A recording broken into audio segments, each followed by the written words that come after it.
Hello, welcome. I'm Pamela Aaralyn. I am a psychic channel, both clear conduit and trance, a spiritual teacher, and a sacred sound musician. Thank you for listening to this today.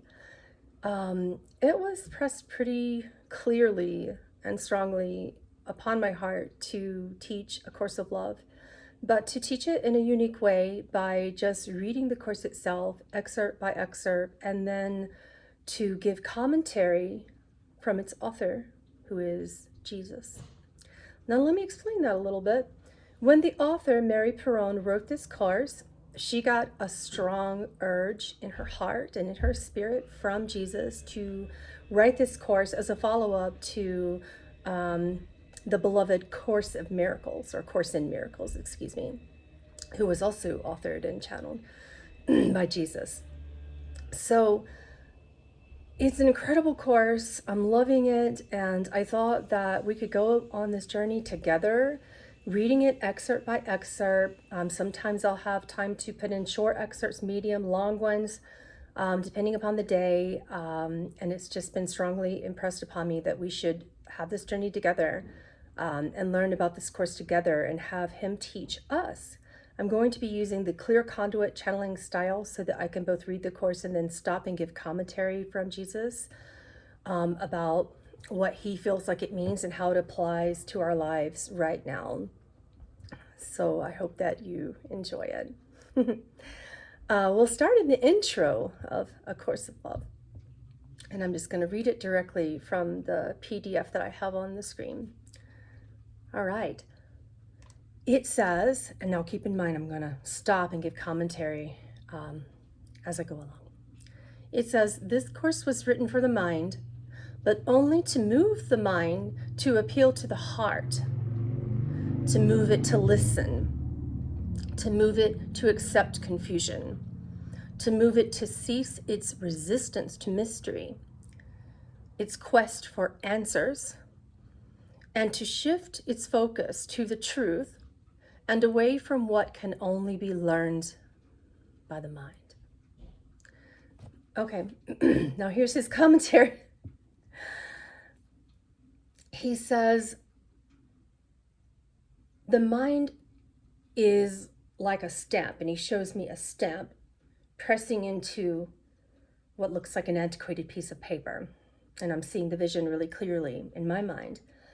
And it compresses downward into the paper, and then the paper and all of its original beautiful illuminating value, well, it's different, he says. And this is what the world does to the mind.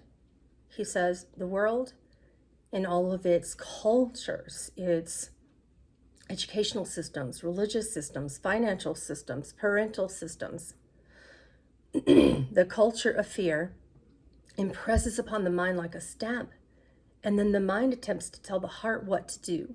And this is why, my beloved sons and daughters, you feel confused.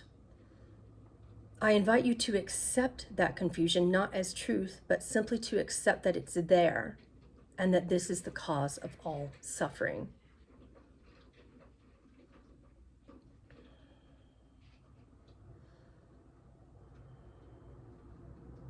He says, I wish to move your mind from the Christed heart space. I wish for this essence of spirit, what you call Holy Spirit, to impress upon your mind instead. I wish for you to unlearn this fear compression, this stamp of fear that has caused you pain and continues to cause you to seek that which isn't true. I wish for you to accept the mystery of all things so that you may wonder about God. Excuse me, we have Kitty. Kitty scratching on door. Really, Kitty? In or out? I'm a mommy of 4 and mommy of 2 kitties. So right when I sit down to teach you, there's always like a kitty meowing or kitty scratching on the door or a child who needs something. So that's the nature of divine motherhood, he says. So we will always get interrupted. Literally always, he says. And he said, it's a symbol in your mind. Your mind is always interrupting love as well. All right. That method of learning that separates you from love, he says, is what I seek for you to unlearn today. It's so prevalent. It's so powerful. It's the cause of the way that your brain incorporates all of its messages that are sent to your body even. The mind causes the body to move, create, feel, and act from fear. And in this course, I wish to undo that. This is why I speak through this channel today. Okay, let's move on to the second verse in the intro. We're on 1-2 of the intro. I'm going to read it now from Course of Love. And it says, what is learned by the mind only rearranges reality. He stops me there to comment and he says, what I mean by reality is not what you mean by reality. Capitalize the R. Consider divine reality. Consider that it could be different than what you know. Consider how the mind attempts to rearrange your reality and then tell you that it's divine reality. And I ask you today, do you know what reality is? Would you be willing to wonder? Okay. He says we can move on to the rest of the verse now. And it says, the mind then holds to the new reality as a new set of rules without change. It sees reality through these new mental constructs and calls this way of seeing new. In order to support its new reality, it must insist that others follow these new rules as well. Truth, it says, has been found, and it is here in these new rules and not in those of old. The mind will tell you how to feel according to its rules and will resist all ways of feeling, all ways of being that appear to run counter to these rules, as it knows, because of these rules, how things are. He stops to comment and he says,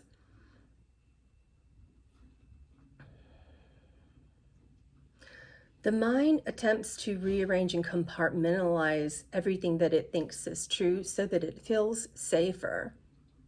This is the way your mind has been taught by your parental structures, religious cultures, educational systems. And then your mind, when it learns what is true divine reality, finally, when it awakens to this love, it wants divine reality to never shift. However, you are divine sovereign beings who have given yourself, not from me, you have given yourselves, my children, the concept of free will, the idea, the beautiful dream that things must keep changing. And believe me, your mind wants it to.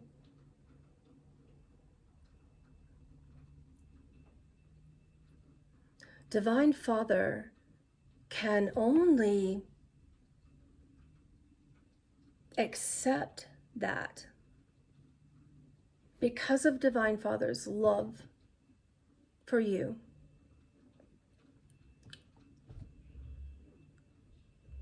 The allowance of free will, of its dream, of it as a concept, is always pressing this change into your circumstances, which of itself is not fearful until you react and judge it as such.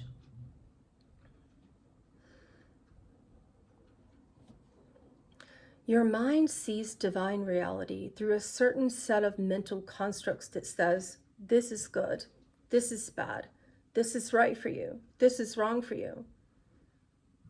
I will accept divine reality as love because it's the right thing to do.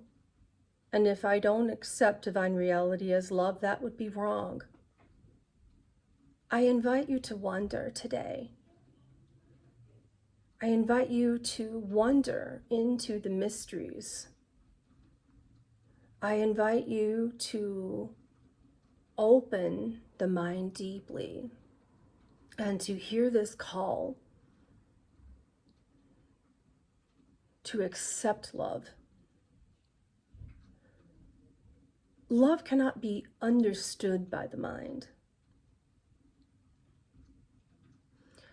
When we ask you to accept a non-dualistic, loving invitation of oneness as the truth of divine reality, your mind will attempt to come in and say, I'm doing this because it's right. I'm doing this because it's wrong. I'm doing this because it's true. And then your mind will attempt to make everything else false or bad or dark or evil. And then you will attempt to convert everyone else into your new set of truth and say that you do it because you love them, because it's right, because it's true, because it's good, because it's heavenly. What if you just simply accepted this invitation of love today and understood that your mind will tell you how to feel according to its old rules? It will attempt to incorporate the rules of love, and it will attempt to run a script of pain in the background of that. It will attempt to produce doubt, criticism, shame. It will attempt to do this as if it knows what's best for you. It will attempt to tell you that this is impractical, that this is not doable, that this is not teachable, that this is not right.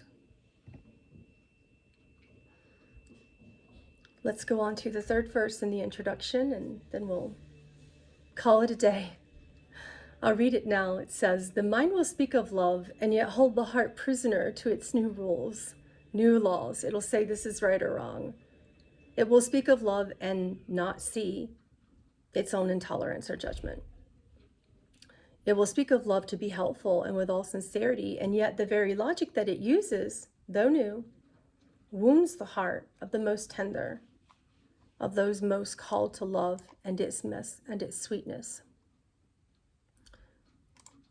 I am wrong to feel the way I do, the tender-hearted says to herself, and convinced that another knows what she does not, covers over her tenderness with protection. And now Jesus comments on this. He says, the mind will attempt to make the oneness of love, the non-dualism of love, dualistic. The mind will speak of love as if it can understand it.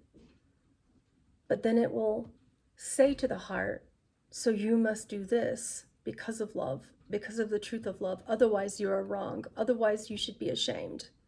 Otherwise something bad will happen to you or someone else. The mind will speak of this divine love, but the mind will not see its own intolerance towards it. It will not see its own judgment of itself or others.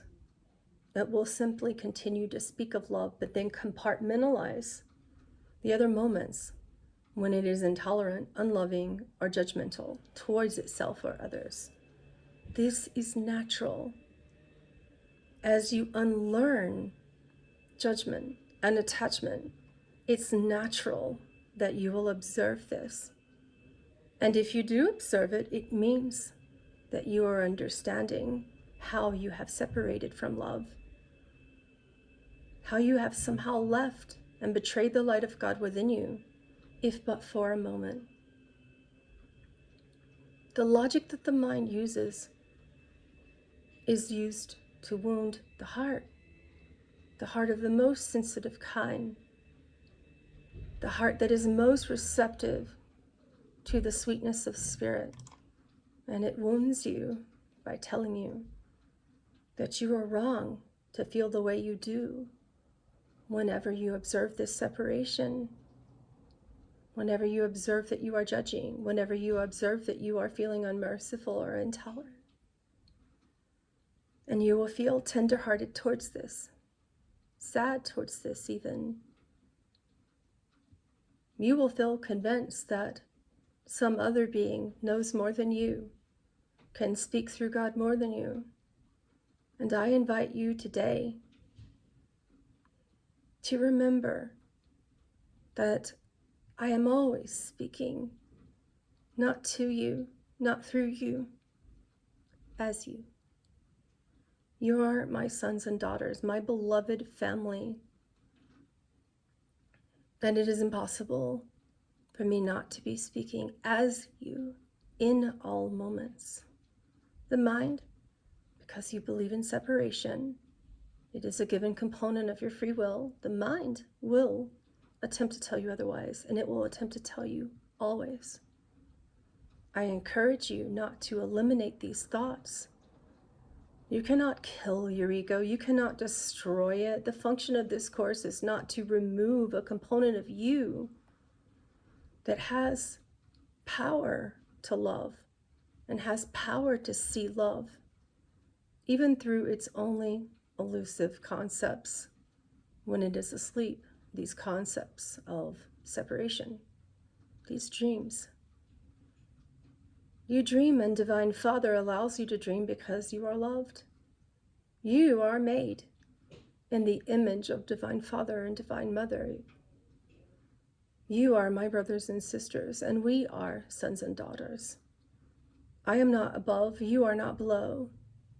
The concept of superiority can be untaught through this course. The concept of intolerance can be untaught through this course and unlearned. The concept of shame can be untaught and unlearned. This means you no longer need to teach it to yourself or others or continue to embed your mind's truth with these faulty concepts that cause the utmost suffering on your planet. I love you.